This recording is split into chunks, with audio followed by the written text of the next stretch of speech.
You ever run into roadblocks? You ever get to a certain point and then you have to stop? You ever have an issue getting a project done? Isn't that frustrating? So I've been working on a couple projects and I'm going to show them to you here. But each one I've had to stop at a certain point and we're going to come back to them and finish them off.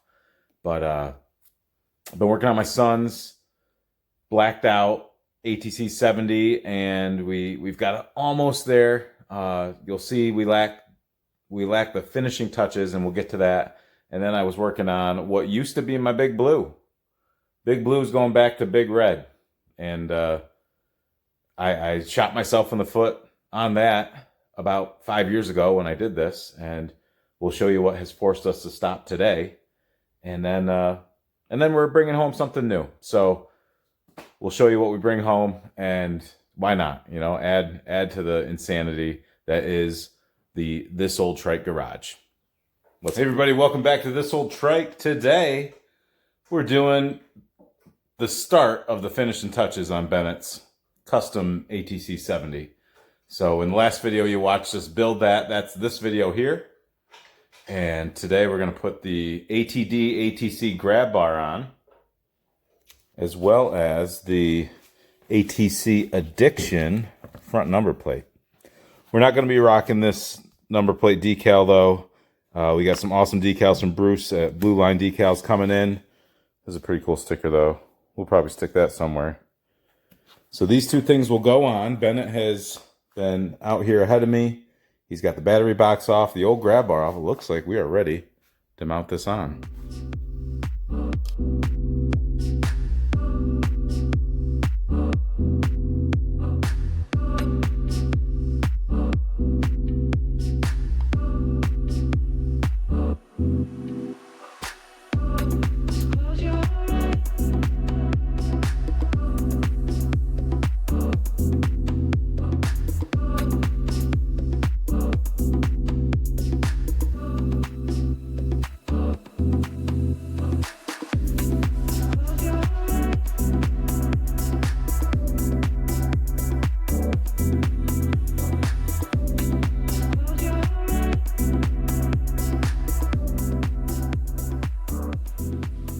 Okay, we have got the new grab bar on. Just like with any custom build, you discover things that now need to be modified to cohabitate with each other. We had to modify our battery box to let it come up a little higher because it's a little taller than the grab bar we had on it. But we got all that dialed in. We've made our brake adjustments. I got the right proper adjustment screw on that. So they're right where Bennett wants them. We're now adjusting our brake cable, not our brake cable, our throttle cable. Now, this is my second time doing one of these. And I've had it so this was standing out like that before, and then it finds its home, and then all of a sudden there's slack in your throttle cable. This is adjusted as far out as is safe, and I'm as far out as is safe up there. And there's still a little slop.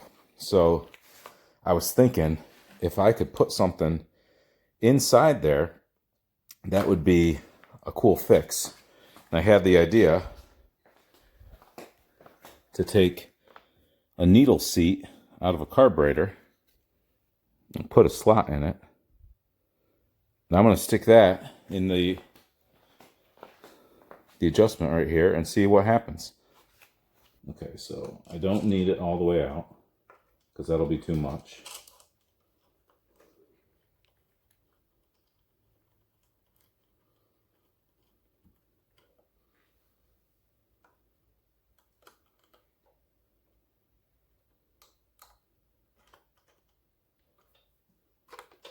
So it is going to want to do that, but that'll help.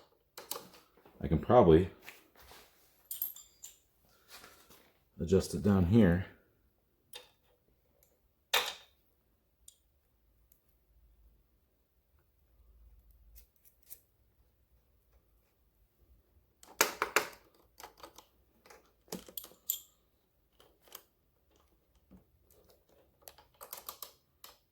It's right there.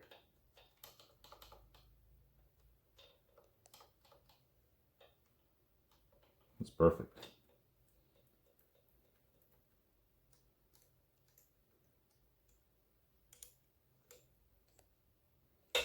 Lock that in. So that now doesn't slide down very far on that. I had put a couple pieces of electrical tape on it just to isolate it from the powder coat.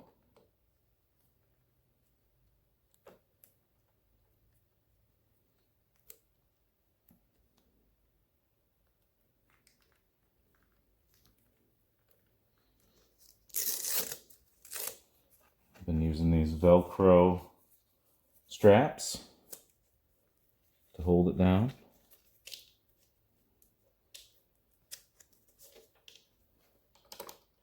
That's perfect. There we go. Number plate installed. Is it still crooked? Yep. A little crooked, but this whole thing's a little crooked, I think.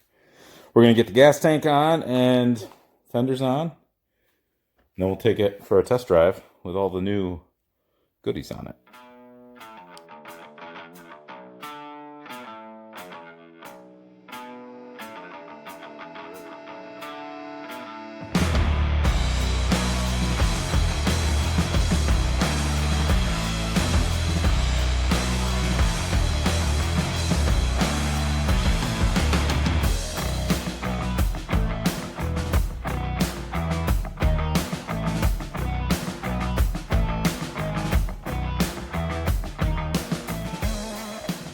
Just like that, we're back together. So the only thing this lacks now are decals, and we got to come up with something to put on a bar pad to get rid of that pro taper. I like the way it looks. Grab bar looks amazing. ATC grab bar. They have a website. Check them out for that. And these are the ATC Addiction number plates. David Wiley makes those. You can get them on eBay. We got the throttle cable dialed in perfect. And the brake adjusted perfect. So I think Bennett might take it for a spin. Why does it look like this? I don't know. Because we got your three-wheeler closer to being done. Burn ban has been lifted. We burned all our boxes. Take it for a rip, Bennett. Show us what it's got.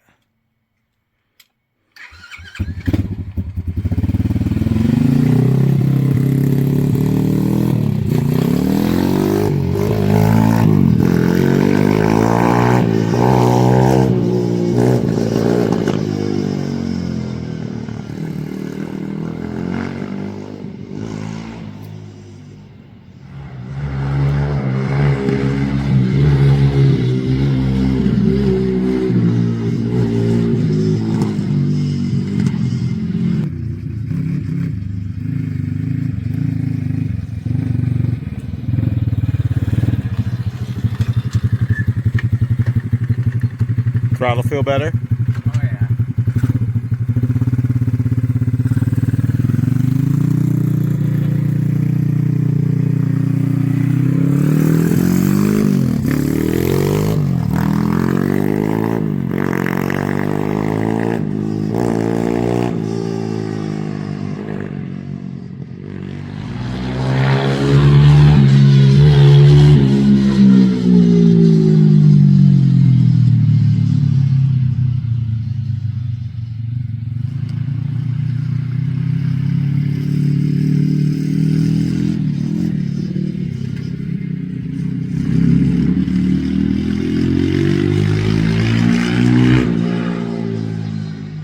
So that's where we had to call it quits there. More to come on that. Stay tuned. I'm going to do a full cost analysis on what we have into that build and my build, and that'll be coming soon.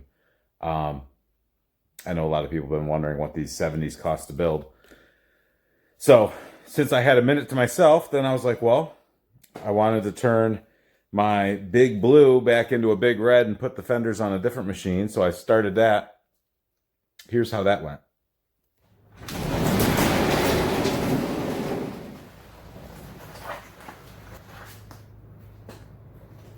we have wheeled the Big Blue into the shop.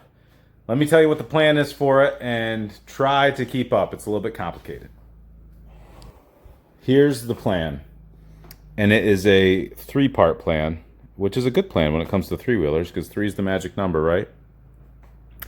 Well, this is an 86 ATC 350X's Big Red, done up with blue fenders. If you're wondering, no, Honda never made a blue Big Red. They were always red, and this is custom paint to match blue fenders from Meyer, and that's what this is. The 3-part plan involves this machine, my 88 Big Red, which you can tell the progress on that is nothing, and another 86 Big Red. So it's raining out here today, so we're going to make this brief. This 86 Big Red is really nice. It's going to donate its fenders to the 88 Big Red and whatever else I need to make the 88 Big Red really nice. I've got a lot of refurbished parts and things that are original that we're going to put on the 88, but this one is going to donate its fenders. It's a really nice Big Red, though. So you might think, oh, that's unfortunate. Why would Preston be doing that? How mean. You know, he calls himself an enthusiast, but he's going to ruin an 86 Big Red that I would love to have, and that jerk's just going to ruin it. I mean, look at the brake lever, right? And I'm just going to rob parts off this thing. 732 miles. The story on this was it came from a family out near Syracuse, New York. Last registered in 95, it looks like. But they would use it at the state fair in Syracuse. And that's how it was used.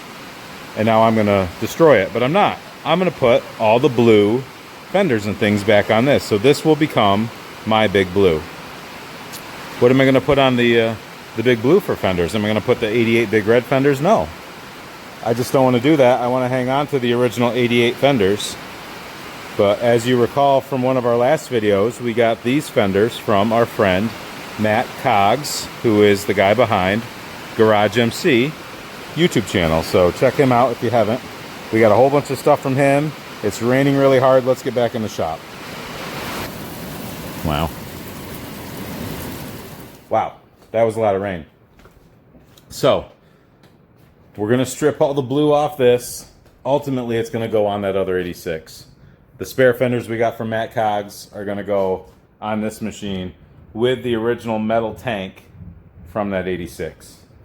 I need to pull that tank and put some evapor rust in it because it has rust in there. So, we'll see how that works. If you've ever wondered how well evapor rust works, you're going to find out. And we're going to get to stripping this thing. It doesn't take a long time. The rear fenders come off very easy. Side covers come off super duper easy. Tank comes off easy. That's probably half of it. The other half is the front fender and triples. To do the triples, it's a bit involved. So let's get after it.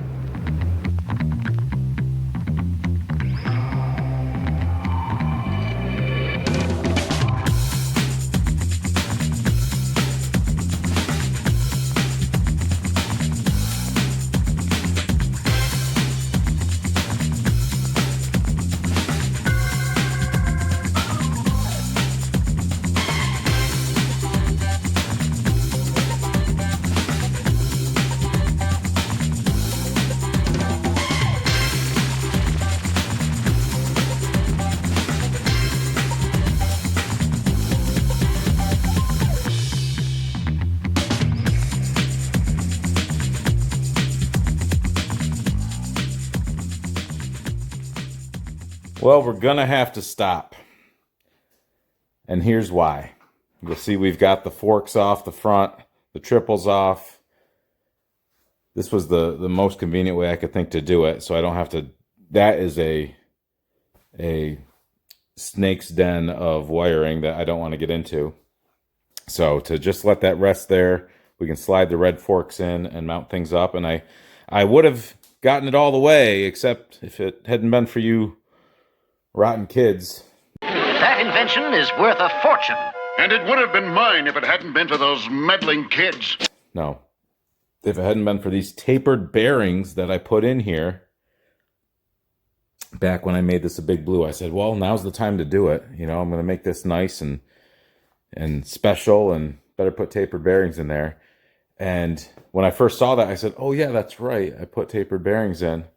But the thing is, I can't get them out. There is no material to tap those races out. And even if I had to replace them, you'd probably have to weld something to them to pull them out, because there's nothing to get behind and tap. So that means they need to stay. So that means the red triple tree I put in here, I have to put tapered bearings on. So they're on order, and this will sit this way until then. It's not in the way of anything. It's only right here in the middle of the shop, so whatever. I'll put that speedometer someplace safe so it can be put on the big red that we're going to put on. But anyway, that's where we're going to have to call it quits here. The more I look at this, the more I remember why I'm doing the switch. Like, I didn't even have a bolt in the exhaust there. I'll give it a good once over, check the oil, fresh battery in it. I think I had robbed the air box or the air cleaner, air filter at some point. Just got this from my buddy Matt Coggs at Garage MC YouTube channel. Check him out, but that'll go on the exhaust. We'll make it back into a big red, and then she'll be posted for sale and go down the road. The only other thing I think worth mentioning, let's tell you about my Rider 350X project that's coming up. This segment brought to you by Serwa Tires. So I ordered me a set of the 350X Serwa tires, 23.5-inch front, 22-inch rear, and had those mounted on correct 86 350X rims. The front rim was correct. The rear rim, if you recall, on this machine were these second-gen 250R rims. And you can see they've been ridden in the dunes. They've been beat up on. My buddy Tricycle Guy put his name in for these. He probably didn't know the quality of them, but he's such a good buddy of mine. If he wants them, he's got first dibs. So, Jared, if you see this, let me know. But now this thing rolls, and I think the next thing I'm going to do is tow it behind another machine just to see if what appears to be a low compression situation, if that is just because it's been sitting with maybe valves stuck open or what. But that's all we have to report on this. And then the last thing, I'm going to be hitting the road here in a minute to go fetch a new machine. This was offered to me by a viewer whose name is Chris. He's downstate, has a service and repair shop that he runs, I think. Haven't met him yet. I'm going to drive over to Saratoga. He's bringing this machine up to me, and we're going to put it from the bed of his truck into the bed of my truck. So how about we fast forward to me meeting Chris. Here we go. All right, we're here in Saratoga with our buddy Chris. Chris reached out to me 3 weeks ago? Yeah. About 3 weeks ago-ish, and said he had a lead on an 86 200 SX, if I can get it in the shot. And original owner came to him, and see, it's following my face, so we got to get our faces close together. Original owner reached out to him, had just pulled it out of storage, and was looking to rehome it. And Chris got a hold of me and said, I think it'd be something that's right up your alley. And we got talking, we made a deal, and he is in town for a show. Made it a lot easier for me to pick it up, so here we are. Let me turn it around and we'll talk about Chris's business real quick. We'll give that a shout out. All right, Chris. How you doing? You run a business. I do. I run a business out of Hopewell Junction, Dutchess County, New York. It's called B&C ATV. It stands for Brian and Chris. We started this business probably in about 2017. We started with tractors, and we started to go into quads. And like you probably run into, especially stuff like this, you buy it when they don't run, You get it running, and now it's a whole other big thing. So we slowly transformed over to the Chinese machines. So I'll sell like an Apollo, dirt bikes, pretty popular. The small 110s are really my best sellers. So what I'm looking for is a kid to get them off an iPod and back outdoors. Absolutely. Too much screen time as it is. Yes, yeah, I totally agree. So this was a great opportunity where a gentleman wanted to do the same thing. It was kind of nostalgic when he told me what he had. And I said, oh man, I know that color scheme. I know exactly what you're talking about. I said, please bring it in. So he brought it in, and I told him, I said, just for me to look at it, we're probably at that $600 range. Yeah. So he says, I don't know. Maybe we'll take the money and we'll move it over to another quad. I said, okay. I said, what do you want to do with this? And I said, I have an idea. Yep. And here we are. Yep. I know a guy. And you grew up riding these things? I did. I grew up, my first machine was an ACT 110 80, 85, 86. Yeah. And it was fun. I loved it. I was the only one with a Trike. A couple of them had the Yamaha 80s and the Motos, right? The Moto. And I miss it. So I don't know if I told you before, but I like to use that part as my sales. Is, hey, listen, I'm a Trike guy. I'm not really a quad guy. And part of the deal is us as owners, we had to give up our Trikes, so to speak. Right. And you guys have to now take safety courses. Yep. So I push the safety courses a lot for my first-time riders, and even for an old-time rider. You can't, you got to remember safety. Yep, safety first. So I'm heavily into that, where I use that, and I even talk about you and how you hoard them all. If someone wants one, they have to call you. Yep. But I was actually very happy to offer you something, and the only thing is I would like to see a video or two made of it. We're going to get it running. We'll pass it on to you, and you can pass it on to the owner. Yeah, absolutely. He's looking forward to it as well. This was a one-time owner. I think he bought it down in Long Island. He had it all these years. He told me the story about that. He had to lie to his wife that he bought this. It's a white lie. But I'm glad I'm sure she's happy that he got it, because now his grandkids are riding one of my machines. Yeah, so super. So that's kind of how this goes. Comes full circle. Yeah, awesome. But I'm so happy for what you guys do. I'm even more grateful that we have so many people that are still into this and still want to restore these and ride the older machines. Yeah. Well, so thank you. Thank you, Chris. We appreciate it. Absolutely. Thank you very much, Chris. I appreciate you. Hey. And good deal. We'll get it running, and you guys will watch. So stay tuned. All right. And just like that, we're back. Got a bulldozer on the property now. Look at that. But this machine's a nice little unit. Came with the certificate of origin. Had the manual, the owner's manual, and the toolkit. But the toolkit, I don't know if you can tell, has been worn through by the back tire, which is these Carlisle trailed, whatever they are, worst tire known to man. But you see it's got some, that's a homemade brace in there, look at that. It's got some surface rust on the chassis. It'll never be a show queen. It's not worth, going all the way with, but we're gonna freshen it up. That's broke off from somewhere. We're just going to get this rideable. And this is going to be probably a Honda Hoarder Kids Fund giveaway machine once we get it going again. It's going to need some love. It's going to need some evapor rust in the tank. Get a nice pressure wash on it. Some fresh rear tires. Fresh battery, fresh oil, and then rehome it to some deserving young person, whoever that may be.